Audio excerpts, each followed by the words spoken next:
না, আমি আমার সার্টিফিকেট আছে, আপনি দেখতে পারেন, আমার ডকুমেন্টস আছে, আমার সার্টিফিকেটটা এখন দেখেন, আমি শো করি, ওটা দেব তো। হ্যাঁ, আমি একটা দেখাইতে চাইতেছি, এটা হচ্ছে স্কয়ার কোম্পানির অফিসিয়াল মাধ্যমে আমি গেছি, কোনো জায়গায় যাওয়া হয় না। আমি বড় গল্প, জর্ডানে গেছি আমি জারাস কোম্পানিতে, সেখানেও 4 বছর ছিলাম। সর্বমোট আমি 8 বছর ইনকাম করছি। কার্ড, এমবি কার্ড, তারপর বিকাশের বিজনেস, সেগুলো আমি অনেক কষ্ট করে উপার্জন করছিলাম, যে আমার দ্বিতীয় যেন আমার লাইফে কেউ, আমার হাজবেন্ড গরিব থাক, তাকে আমি ওভাবে তৈরি করে নেব।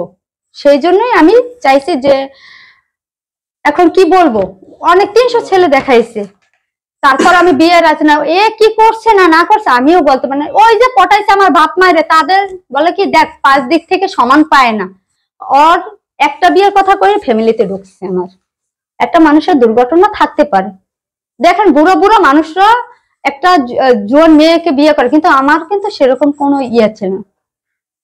সেই জন্যই আমি কিন্তু এই বিয়েটা রাজি। আমার বাবা মা কি, বাবাও রাজি ছিল না। 6 মাস মাথায়, 7 মাসের মাথায় আমাদের বিয়েটা হয়, তাও খালা বাড়িতে বেড়াইতে যায় ও, তখন সেখানে মাধ্যমে বিয়ে হয়। কিন্তু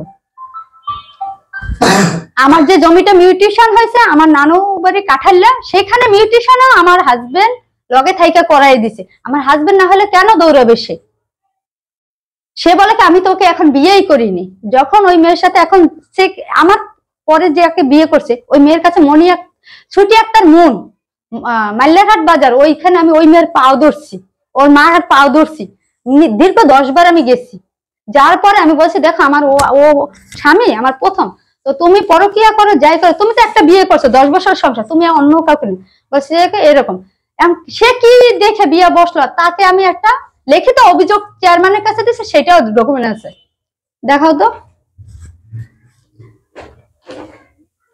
আচ্ছা, আপনার এলাকার যে প্রতিনিধি আছে, বলছিলেন প্রতিনিধি সবার কাছে কি গিয়েছিলেন? হ্যাঁ গেছি, আমি কি বলছি তো সেটা। আমি প্রথম গেছি সরোজ চেয়ারম্যান, ওর চাচার কাছে গেছি, খসরু জমাদ্দার মেওয়ার, এও ওর চাচা, মানে সে ক্ষমতাশীল খুব। এগুলা মানে কি, মিডিয়ার কাছেও আমি গেছি, যেমন ইত্তেফাকে মিলন সাংবাদিকের কাছেও আমি কিন্তু গেছি, আরো অনেক সাংবাদিকের কাছে গেছি আমার এলাকা থেকে, কিন্তু কেউ কিন্তু রেসপন্ড করে না। এই যে মেয়েটাকে বিয়ে করছে, সেই ডকুমেন্ট কত আমাকে ঘর থেকে বাইর করে দেয়া। আমি তার বাড়িতে গেছি, সে একটা অবৈধ একটা বিয়ে করছে, আমাকে ডিভোর্স না দিয়ে, আর সে যাই না শুনে আছে, তারও উপরে স্টেপ নেওয়া আমার উচিত, কিন্তু আমি আর্থিক থেকে আগাইতে পারি না, সেই জন্য আপনাদের কাছে আসছি। আচ্ছা, এই পুরো হাতে নিয়ে আমি তো প্রথম থেকে